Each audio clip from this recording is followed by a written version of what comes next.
तो hello guys, आज हम लोग पढ़ने वाले हैं क्लास 9th मैथ प्रश्नावली 4.1। ठीक है ना। इसके पीछे का जितना भी प्रश्नावली है हमने बढ़िया से उसको पढ़ा दिया है।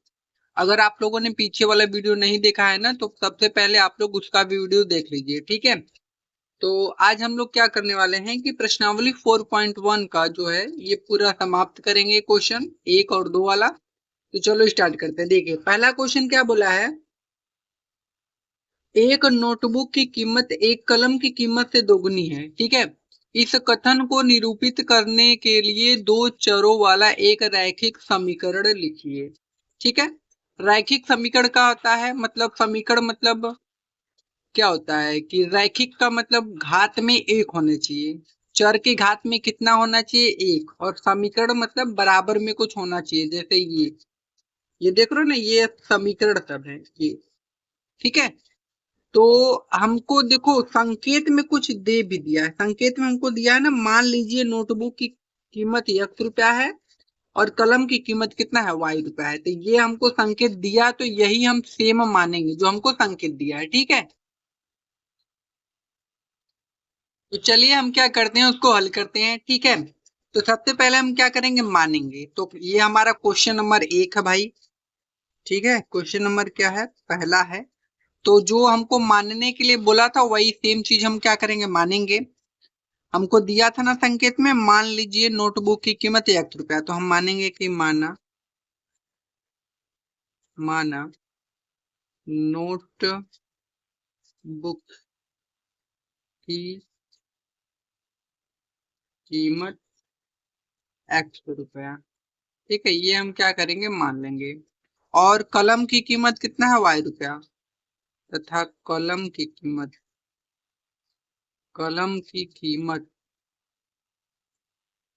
कितना है, ₹Y। ऐसे हमको क्या करना पड़ेगा, मानना पड़ेगा। ठीक है। तो नोटबुक की कीमत ₹1 हो गई, कलम की कीमत कितना रुपया हो गई, ₹Y। अभी हमसे बोला था ना कि ये जो हमारा मतलब बोला था कि नोटबुक की जो कीमत है ये मतलब ₹1, वो कलम की कीमत से दोगुनी है। ये जो कलम है इससे दोगुना ई है, ई अक्स वाला दोगुना है। लेकिन हम दो का गुणा किसमें करेंगे भाई, इसमें करेंगे। ठीक है ना। इस चीज को बढ़िया से समझ लो। देखो हमसे बोला है कि ये हमारा दोगुना है, जो हमारा नोटबुक है ना वो कलम की कीमत से दोगुना है, मतलब ई दोगुना है। लेकिन दो का गुणा हम इसमें करेंगे दोनों को बराबर करने के लिए। बात समझ में आ गई आपको। ठीक है। ठीक है।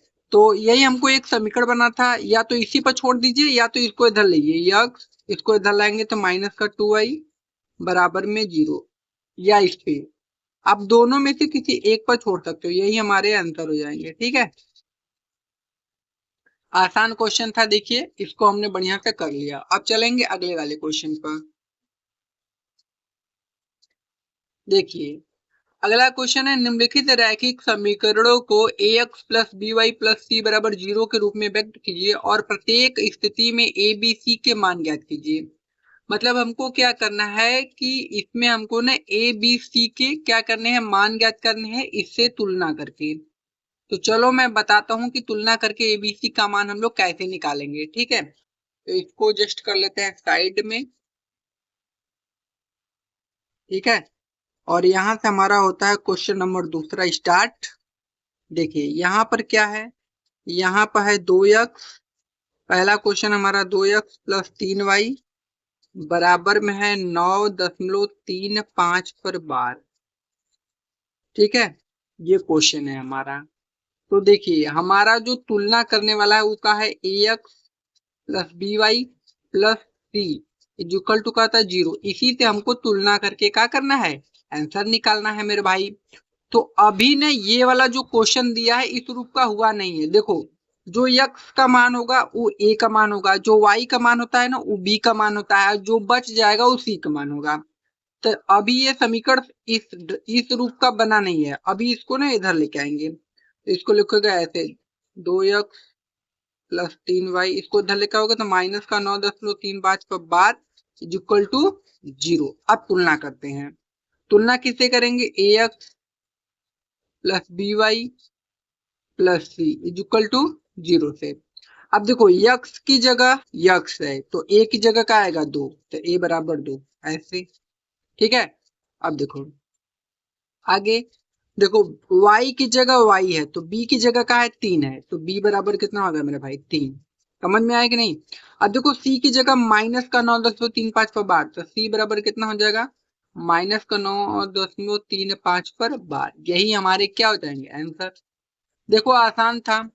आप डायरेक्ट भी निकाल सकते हो। जो x का मान होता है ना वो a का मान होगा, ये ध्यान देना। जो y वाला होता है वो b का मान होता है, और जो बच जाएगा वो हमेशा c का मान होगा मेरे भाई। इस चीज को याद कर लेना, ठीक है।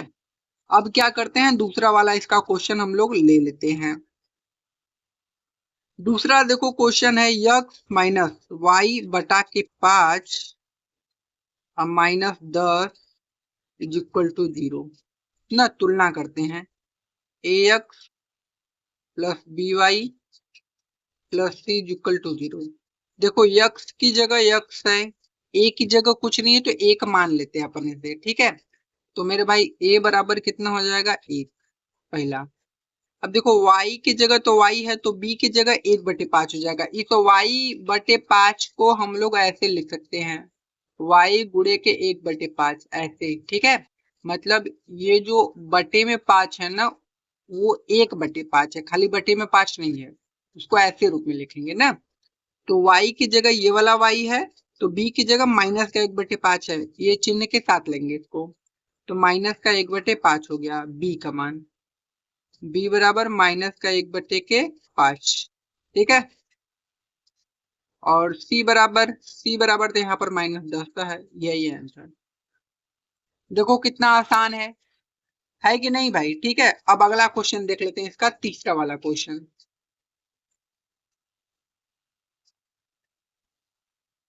तीसरा है -2x प्लस 3y बराबर में 6।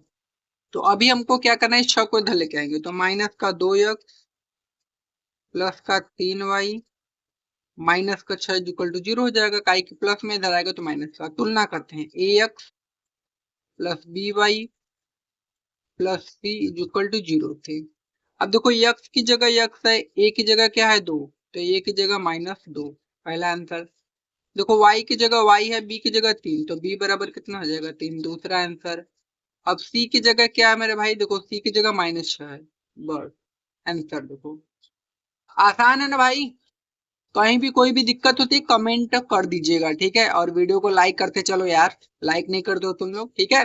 अगर वीडियो पसंद आए तो चैनल को सब्सक्राइब भी कर दो यार, बहुत मेहनत लगता है वीडियो बनाने में, ठीक है मेरे भाई। ठीक, अब हम लोग क्या करते हैं कि इसका अगला क्वेश्चन ले लेते हैं। क्वेश्चन नंबर 4 है हमारे पास, यक्स बराबर 3y, ठीक है। तो इसको हम क्या करते हैं, यक्स ये 3y को इधर लेके आते हैं तो माइनस का 3y हो जाएगा इक्वल टू हो जाएगा 0। यहाँ से क्या हो जाएगा ax plus B Y plus C equal to 0, ठीक है।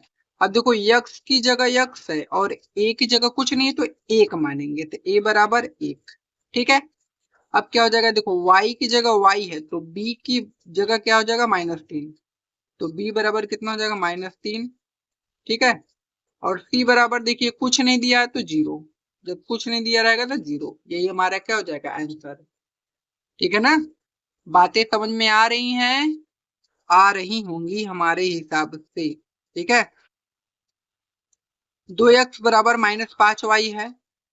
लाइट कट गई भाई, तो गाइस लाइन थोड़ा सा कट गई थी उसके लिए माफी चाहते हैं, ठीक है। तो अगला क्वेश्चन है हमारा 2x-5, इसको हमको हल करना है। तो यहाँ हम लिखेंगे 2x, अब ये -5 है इसको इधर लेके आएंगे तो प्लस का 5 हो जाएगा इज इक्वल टू 0 मेरे भाई, ठीक है। अब तुलना कर देते हैं ax plus B Y plus C is equal to कितना हो जाएगा 0, ठीक है। अब देखो यक्स की जगह यक्स है तो a बराबर कितना हो जाएगा मेरे भाई, a बराबर हो जाएगा 2। अब देखो y वाला है ही नहीं तो मतलब b का मान होगा 0, क्योंकि y की जगह कुछ नहीं है तो b का मान 0। और c का मान कितना हो जाएगा, देखो c मतलब अचर पद, ये 5 अचर पद है ना, तो c का मान कितना हो जाएगा 5, तो यहाँ पर c का मान 5 आंसर, ठीक है, ये क्वेश्चन भी हमारा हो गया। अब अगला देख लेते हैं इसका। अगला है 3x+2 इज इक्वल टू 0 है। तो यहाँ पे कितना हो जाएगा, ax+by plus C is equal to 0। तो a का मान कितना हो जाएगा मेरे भाई, 2 हो जाएगा। और b का मान कितना हो जाएगा, कुछ नहीं है तो 0 हो जाएगा। और c का मान कितना हो जाएगा मेरे भाई, 2। आंसर a का मान यहाँ पर 3 होगा, एक्चुअली सॉरी गलती हो गया, यहाँ पर कितना होगा 3, क्योंकि 3 है ना। ठीक है, ये भी आंसर हम लोगों का। देखो आसान आसान है एकदम, एक को तरीके का सभी क्वेश्चन दे दिया उठा के, बताओ थोड़ा अलग देना चाहिए था, है कि नहीं। और यहाँ पर y-2 इज इक्वल टू 0 दिया है। अच्छा इसमें बताओ बताओ a का मान क्या होगा, तुम लोग तुलना करो, ax+by plus C is equal to 0, a का मान इसमें क्या होगा, कौन बताएगा। a का मान नहीं दिया है क्योंकि इसमें x कहीं लौक रहा है नहीं, इसका मतलब a का मान 0। अब b का मान देखो, b का मान मतलब y देखो यहाँ पर है, कुछ नहीं है y के बगल में, मतलब b का मान 1 रहेगा। और c का मान देखो ये -2 अचर पद। आंसर देख रहे हो ना कितना आसान है। तो बहुत आसान है यार, ये बहुत आसान है, एकदम एकदम आसान है, समझ सकते हो। अगला है 5 बराबर है 2x, इसको हमको हल करना है। तो इसका आंसर क्या तुम लोग कमेंट में बता सकते हो मेरे भाई, इसका आंसर आप लोग कमेंट कीजिएगा। ठीक है, तो ये प्रश्नावली हम लोगों की हो जाती है भाई खत्म। तो कहीं भी कोई भी दिक्कत होती है तो हमें कमेंट कीजिए। और अगर आप हमारे चैनल पर नए हो तो प्लीज उसको सब्सक्राइब कर दीजिए। मिलते हैं अगले वीडियो में, तब तक के लिए धन्यवाद।